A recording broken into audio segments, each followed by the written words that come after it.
as it is in the meditations of our hearts when we are at one with ourselves, with one another, and with that deep source of our being and becoming.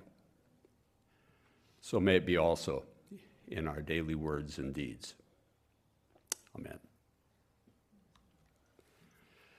First of all, let me say how heartily I congratulate this congregation on your call of my friend Eric Meter as your new minister. I had the pleasure of having Eric as my host when I was a theme speaker in Ohio some years ago, and I formed a very profound sense of his value as a colleague and as a spiritual leader.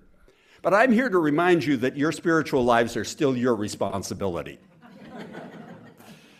That it is a mistake to expect even a spiritual leader or a minister to do your own inner work. Right? Right. The inner freedom that we have, so dramatically captured in our reading this morning, is quite real. But the question always comes, how are we going to use that finite freedom? Not only for ourselves, but for others. Not only for the transient, but also for the lasting impact in community that the right use of freedom can bring about. For the world is full of wrong uses of freedom, you know. The great Jewish sage Martin Buber once told a parable on this subject. He said that in the beginning of the modern world, meaning about the time of the American and French revolutions, there were three ideals that were said to walk hand in hand. The French called them liberté, fraternité, égalité. But then something divided them, perhaps through further revolutions both east and west. Equality seemed to go to the east. It became the loss of freedom in the faceless collective and the equality of the gulag, or of all Chairman Mao's subjects waving the same little red book. Well, liberty came to this land. And it too changed its character. It became the mere freedom from any restraint. The freedom to steal and exploit the land, to exploit the labor of others, to avoid obligation and taxation. Well, what happened to the third element? Fraternité, which we might more inclusively translate as kinship. That sense that we are all spiritual sisters and brothers, children of one great mystery. It went into eclipse, said Buber, almost everywhere. Denied in the East, given only lip service, even by religious people in the West. That spiritual element, of course, reemerged with some authenticity and power at times. I think of our own American civil rights movement, when across all differences we marched together to bring freedom and equality into union again. I saw it once in Eastern Europe, in Poland, in the Solidarity movement. Similarly. But perhaps most profoundly and ironically, I saw it in the 1990s in China. where after the brutal cultural revolution had tried to stamp out religion and a whole generation of religious leaders was killed, the Communist Party ironically started promulgating a new slogan: renounce scientific materialism, embrace spiritual civilization. Of course, what they meant was Confucian civilization, rather hierarchical and top-down. Yet the idolatries of freedom here in our own land are probably what most concern us these days, right? The worship of supposedly free markets that are actually free chiefly to be manipulated by those who have the most. The idolatry of concepts of free speech that actually protect and nurture human hatred. Among libertarians who abhor educational and workplace efforts to make the workplace more diverse, equitable, and inclusive. I could go on, you probably could too.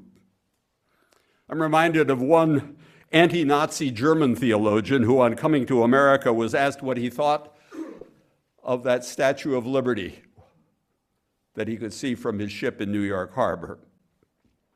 "Oh, that lady," he said, "I think she needs what we call some demythologizing." Yet again, the real but finite freedom within us each is undeniable. German freethinkers long had one of their anthems, a song called Die Gedanken sind frei. My thoughts are as free as the wind or the ocean, and no one can see their form or their motion. No hunter can find them, no trap ever bind them. My lips may be still, but I think what I will. And our own spiritual forebears, the American transcendentalists, knew this, often seeking refuge from modernity's materialism and injustice in a reverence for the natural world and in reflective exercises like journaling, sacred conversation. Henry David Thoreau observed that many in his time rushed down to the post office for the latest news who had not heard from themselves in a very long time.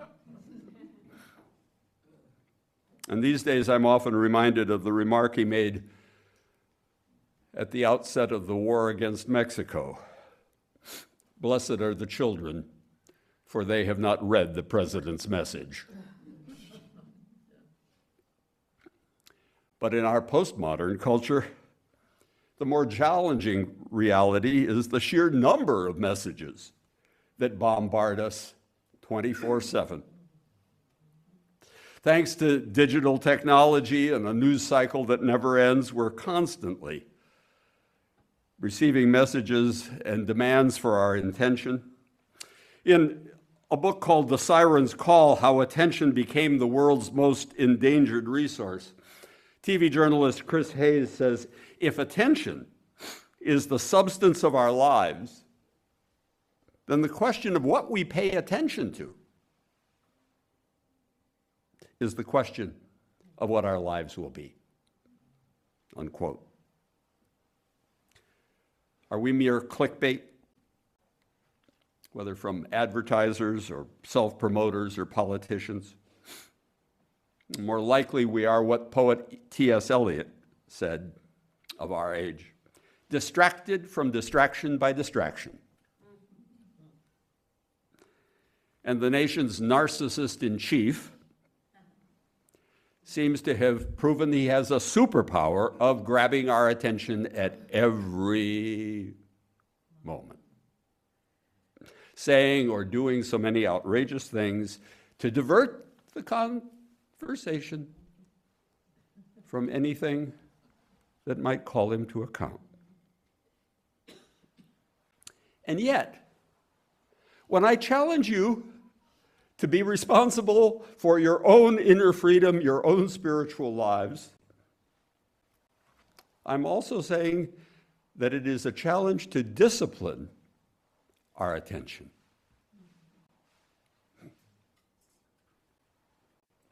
About 20 months ago, I decided, under the pressure of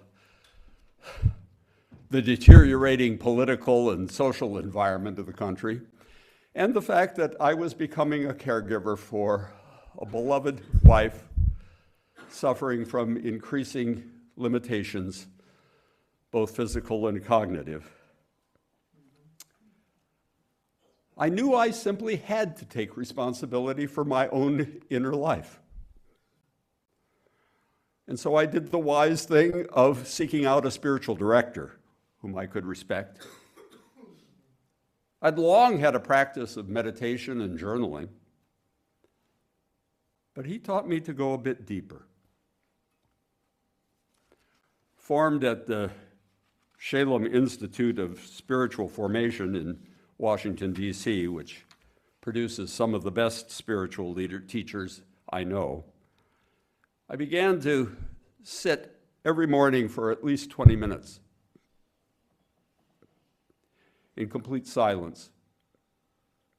Oh yeah, often distracted by thoughts, but learning to always return to a deeper silence, a deeper focus, a deeper contemplation of being itself. Over the last year, I've even undertaken 2 4-day silent retreats. The most recent of them down at the south end of Big Sur in a hermitage,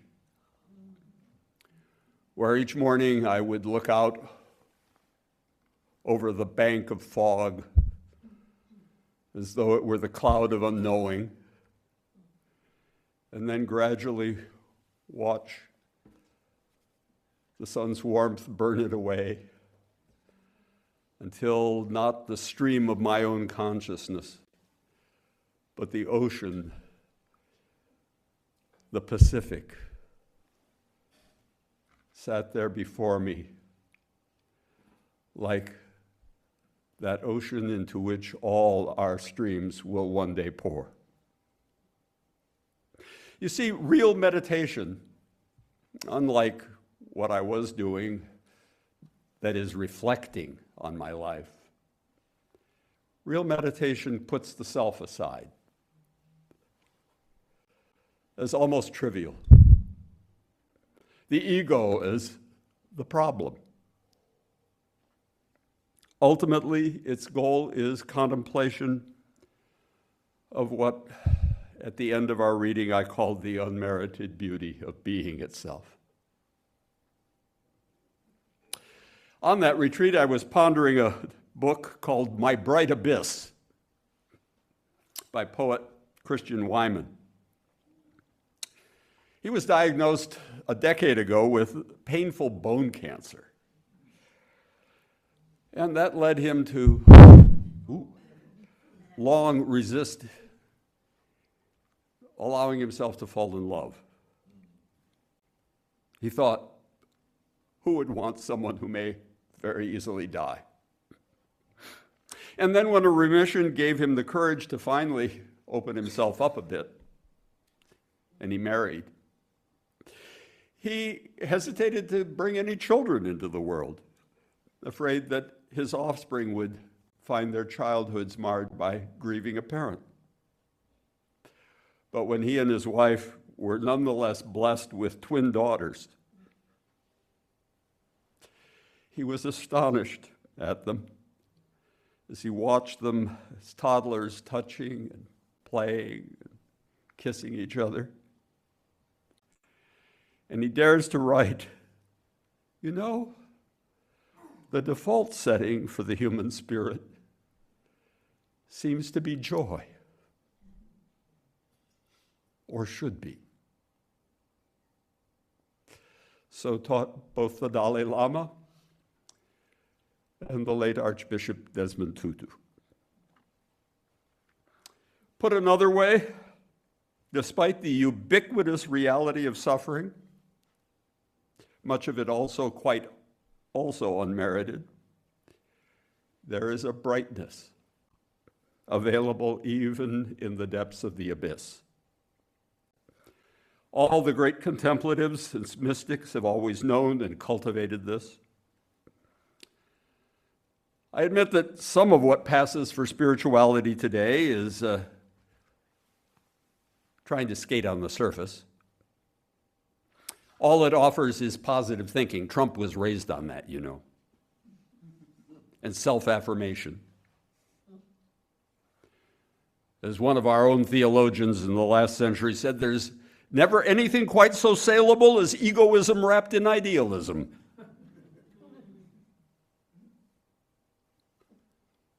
But the wiser teachers have us put the ego aside in the interests of the great compassion. Some also worry that spiritual discipline or contemplative prayer might evade the realities and the urgency of action in the world. Far from it. Real spiritual practice cultivates the inner freedom that is necessary to set right priorities and to persist in pursuit of the common good.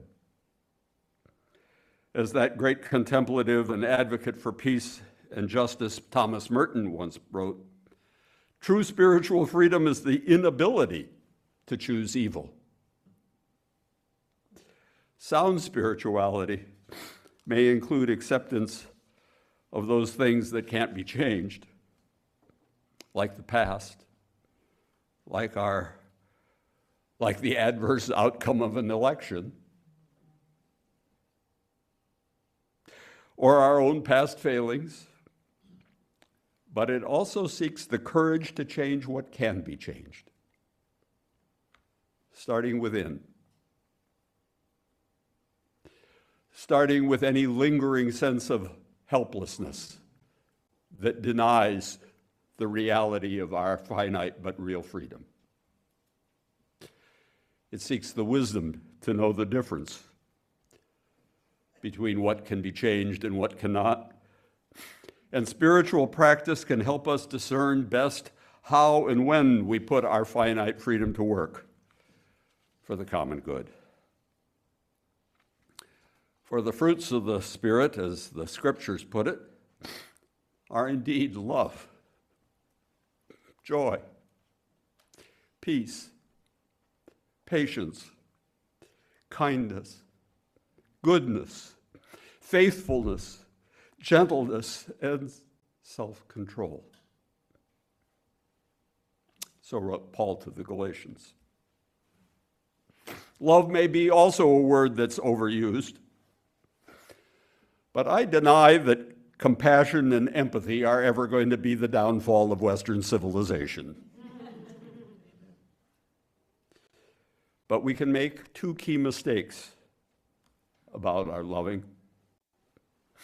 The founder of the Shalem Institute for Spiritual Formation, a psychiatrist named Gerald May, said that the theological mistake is to think that the great compassion, or what Western religion calls God's love, can be anything other than universal, infinite, and unconditional. You see, those who think that they only deserve love who are like me, or think like me, or act like me, our Universalist forebears called them partialists. Authentic love is indeed at the most exalted level, infinite. But the other mistake is to think that our human loving can be that way. It is always finite, as we are. personal, and yes, more or less conditional, as most of us discover in our growing up. One reaction to truly manipulative parenting is narcissistic self-protection. You aren't going to love me absolutely?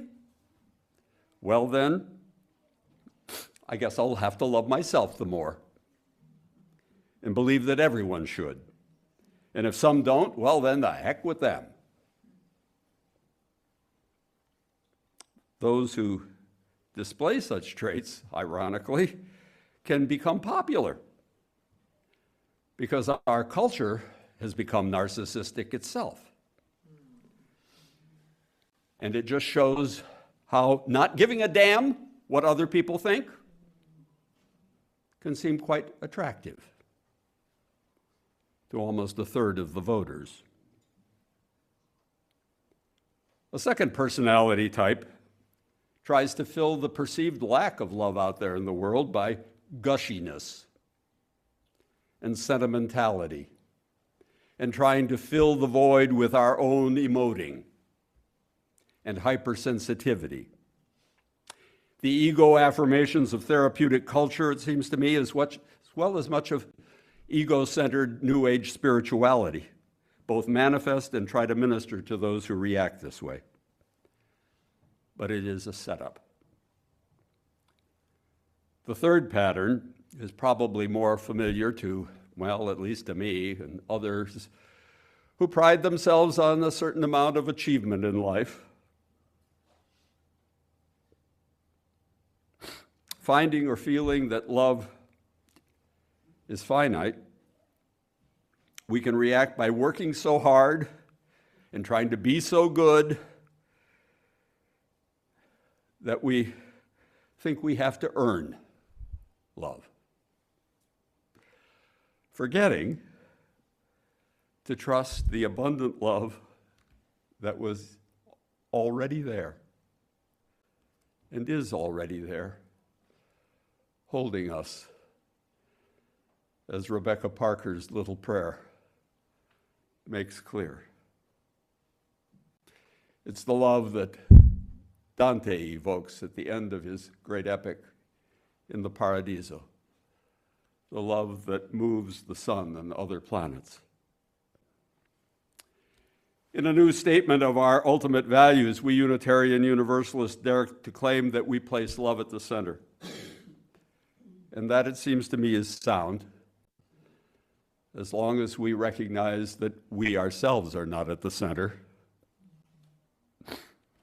Rebecca ended a little collection of essays with that title, with her mantra.